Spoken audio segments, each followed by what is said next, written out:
What's up, gang? Hope you're doing well. You guys seem to have been enjoying these player coaching kind of segments, so we're going to keep watching these. This one popped up too. Actually, I think someone sent me this to watch. This is House of Hoops. Go like, go subscribe. But this is Kyrie Irving teaching signature moves and footwork. So let's check it out. This is what we call unlocking the other part of the brain. Hey yo, Kyrie Irving was caught on camera during his training camp teaching his killer moves to a young hoopster one-on-one. I was able to make out his comments during the training, which is subtitled. So let's take a look.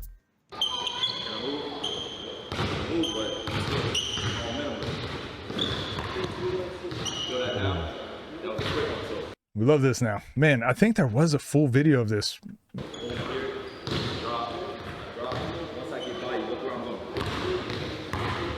Yeah, we talk about this a lot, right? This is why my whole channel is based off of full speed right, full speed left. But if you can drive full speed, so most kids, most players, most trainers will work on a step back specifically, okay? So they'll say, hey, to do a step back, you're going to drive, boom, step back. They'll do the double James Harden step back, whatever. They don't understand why it works, but the best way to teach a step back is actually like go full speed like you're trying to dunk it. So if I'm driving, my shoulders are low and that contact happens, boom, I can take one step to plant. So one step hard forward to plant, and that's where I load up and push back off of that. What's happening is while there's contact too, the defender is getting pushed and you plant, they're going this way while you're stepping. So that separation is happening on the step back. Most people will drive at like this angle and just do a step back, and the defender will just close that space, right? Defense will close that space. So if you can drive, get your shoulder into them. Again, this is the Chris Paul stuff we always bring up. This was the first person I saw really discuss this and use this, but get into their body and then you control that separation in that play. So really good here by Kyrie. Like drive like you're trying to dunk it. I'm ready to carry you. This is a foul. So if they give that to you, take it. You can move it. Play with them a little bit. It's funny, we always talk about this. You got to deal with that hand check when people are hand checking. So many people complain like, oh, he's hand checking, he's fouling. No, like you have to deal with it. There's counters to it. And Kyrie does it. Obviously, they make it look super easy. Now he's just grabbing his arm. But this is so much that I got called by so many offensive fouls, not by referees, but players. The guy guarding me would always complain about this stuff. But this is, I would always do. I would make sure the ref sees this. Hey, ref, he's got more. They're never going to call this. Hey, he's got me, but just show the ref like, hey, he's initiating the contact. So now when you drive, like you grab their arm, the referee's never calling that, right? Because they're not going to call that first hand check. So now they're not going to call this one. This is what we call unlocking the other part of the brain, right? So you see, you got it. Every right you do this. Ooh, go watch. It's on my second channel. But it's Austin Rivers, J Law, and Jerome Randall. This was about a week and a half ago. Go watch that video for exactly what Kyrie's doing here, just to double jab and go. Jerome Randall has a segment where he scores like 8 or 10 points in a row off the same setup, but he counters in so many different ways. And he rattles off 10 points with that one setup, and then once he finally gets stopped, then he switches his setup to another thing. So it shows you how to use these types of moves to set up your defender. It's very good. Just turn lefty on it real quick. Turn lefty on it. Okay. I'm working off my left jab. Now I'm working off. He done seen me go right a few times. Now I'm working off. Yeah, this is perfect. So this is exactly what Jerome Randall did. And this is what I'm always telling you guys. Like, so for me, the simplest thing I could do, right, was playing off of a catch. So if I caught it off of a closeout, sorry. So if I caught the ball, my button isn't working here. So if I caught the ball, I would catch and shoot. The next time they're sprinting at me full speed, so I'm going to catch and drive right, boom, get to the bucket. The next time I'm going to catch, jab, go left. Right? So I've got 6 to 7 points here. All right. Then I'm going to catch, jab. I'm going to go left. And as they go to cut me off, I'm going to spin back. Boom. I just scored 9 points off of the same setup. But then the next time I catch it, I might jab left. And now they're like, oh my gosh, it's a whole new, maybe I'll catch and drive left. And it's like, okay, now we're starting this whole game again, but it's going left. So maybe when I drive left, I'm not as strong finishing with my left hand, but I do have like my step back going that way. I have my pull up going that way. So I have all my moves that I want to use going left. I have all my moves that I want to use going right. And then I have counters to all of those moves. By that time that they've seen all of your moves and all your counters that you've repped out forever, you've got 25, all right? You've got 30 points. So again, players think that they need to go practice 30 different moves. Now, you need one move and you need a counter to that move. That's going to get you 4 to 5 points. Then you have one move going the other way, 4 to 5 more points. You got 10 points. That's not counting offensive rebounds. That's not counting free throws, and that's not counting transition. That's not counting catch and shoot threes or open jump shots. It's not counting any of that. You're getting 10 points off of your moves, and Kyrie just giving y'all the sauce right here.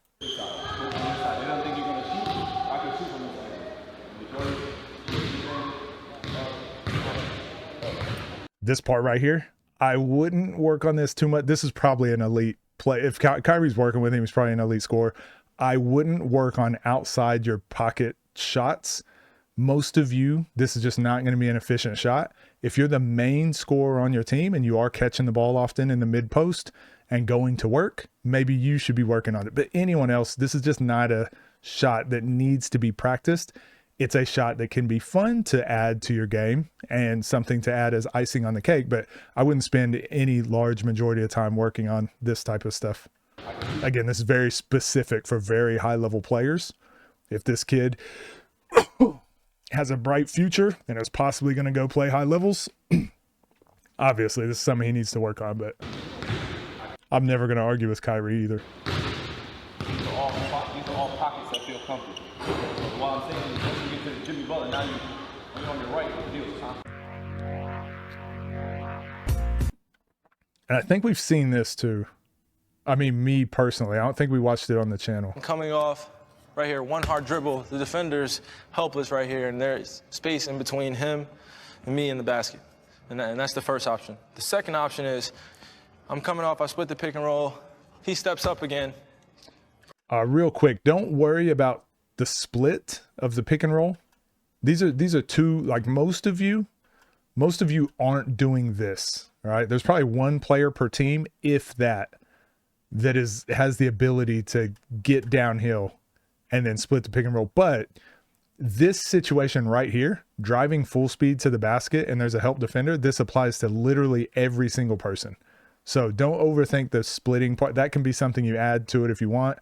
You may not need that up here, but all of this can be off the catch, drive to the basket, there's a help defender. All of this can be applied there. Don't worry about splitting the pick and roll too much. There's the Euro step.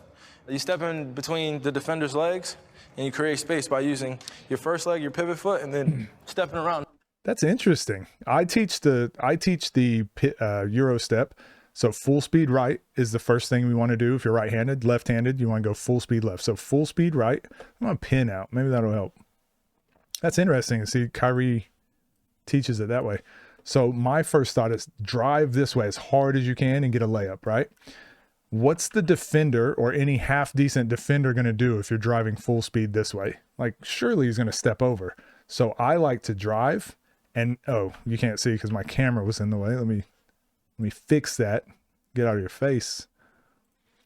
So if you're driving full speed right, ideally the defender would take that away. As they're stepping this direction, I'm going to, instead of stepping into the middle, I'm going to jab to this side. So hopefully they take even more of a step and they slide over. Then I'm taking my Euro to the left.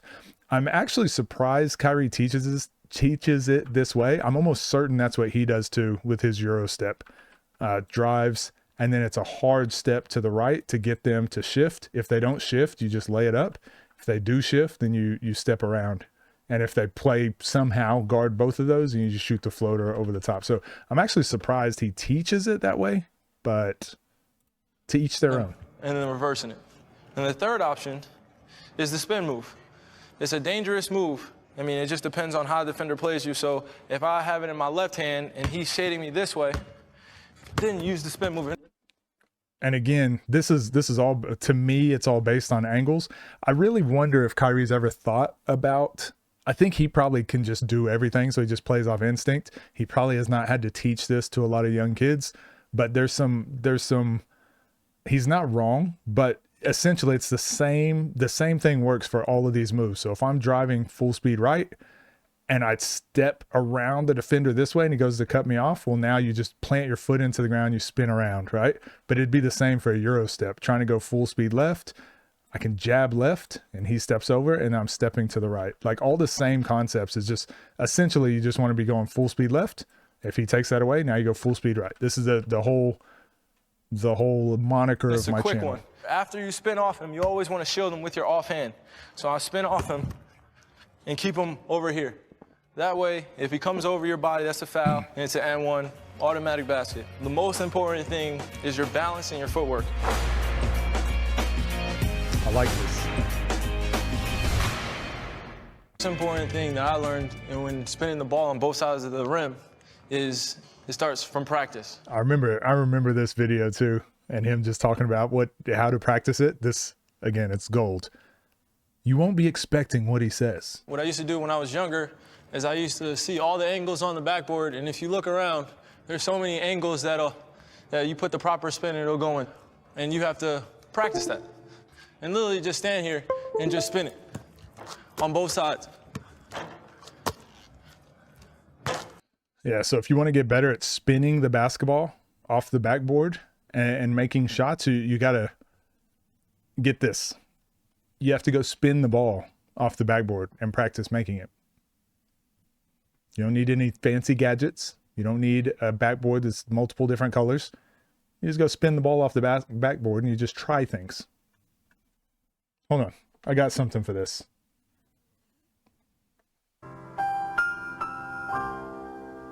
That's all you do. And those are the variety of finishes. But most importantly, when a guy's behind you and he's on your hip, instead of extending with your right hand, you keep him on your hip, create space, and shoot it with your left hand. And you got to do it on both sides. And that comes with a lot of practice and practicing different finishes. That comes with every finish in the game. I'm talking about floaters with your left hand, high arcing shots with your left hand, right hand floaters, everything. You never want to be predictable. You always want to have a variety of finishes so nobody can get. He's been making it look so easy. Work matches up with my ball handling, which is why I think the difference between watching somebody that has a nice handle between somebody that has a great movement pattern. My movements match my handle. So I'm going to speak about this because the intangibles come with your mind training. I figured out that I'm more effective with both my hands working simultaneously and my feet working simultaneously. Yeah, we've talked about this before too. There's a rhythm to dribbling.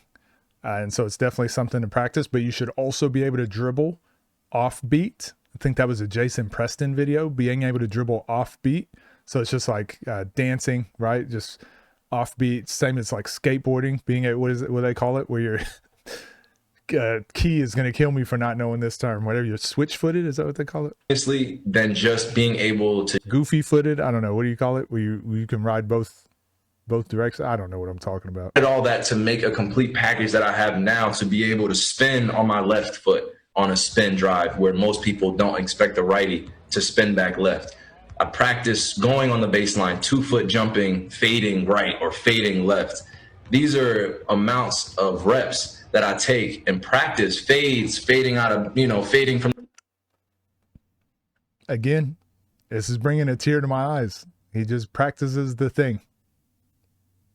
It's magic. The baseline and shooting over taller defenders, because that's what I go against.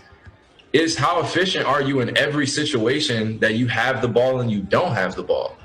I'm like, that was the way I was taught. Now the entertainer and work on that creativity and imagination to be able to do it. Every single video so far that Kyrie has been in that we've reviewed, and then in 2 of the separate videos, and this one, imagination. He uses the word imagination so often, and I think that gets skipped over so much. Again, every parent that asks me how to help them train their kid, they're like, "What do you have a book that I can buy? Do you have a training program that I can buy? Do you have equipment that I can buy?" And I'm like, It's just, I wish I could get people out of that thinking you don't need to buy gadgets. You don't need extra things. Those things can be nice. They can help. They can sometimes solve a problem, but more often than not, you will be a better basketball player and you will be better at getting better if you can learn to use your imagination. That's not just saying like it's just some arbitrary word out there that just doesn't mean anything. It literally means, instead of grabbing a cone and putting it at the top of the key, sometimes don't have a cone and just imagine it's a defender. Imagine that defender is swiping. Imagine that defender is bumping you. Imagine that defender is falling for a shot fake. Like, use your imagination in those scenarios, because when you go play a game, being able to predict and anticipate those situations is kind of practice for, you're practicing your brain to recognize those in real life as well. In fast-paced tempo movements, not, oh, I'm going to work on my game for 30 minutes and I'm going to work on my handle. Like, no, the flow of the ball moves as my body moves and my mind is trained to be able to do that in every situation. And stop copying me, Kyrie. I just said that. Then to dribble to a shot, that's a split-second decision. Stop copying me. To be able to pick up the ball off a bounce, off your left hand and shoot it, not many people can do that comfortably. You know, so I'm always trying to think about mastering those things and trying to do it in a new creative way. And if it happens to be something like, oh, that was a crazy move. And that's where it stops. It literally stops right there. This was great. Please let me know what you guys think of these types of, it's so funny. Every single video we've done that a pro player, NBA, like elite player has been talking about, it's all been so simple. It's all been so simple, but I do feel this is something, for whatever reason, that's just getting missed today. So I really want to share and just make sure I'm shedding a light on what it actually takes to be an elite player. Obviously, there's a lot of luck and genetics and just bias and politics and things that goes into it. But the part you can control, it's all this stuff that all these guys are talking about. It's very simple. It's very basic. It's simple, but not easy, right? Doesn't mean it's easy, but it is very simple. You don't need to buy 30 training programs and sign up to everyone's course. Okay. You need to work on your imagination and go, if you want to get better at left-hand layups, got to go practice left-hand layups. Okay. That's magic. That's magic from Coach Midrange. You can take that to the bank.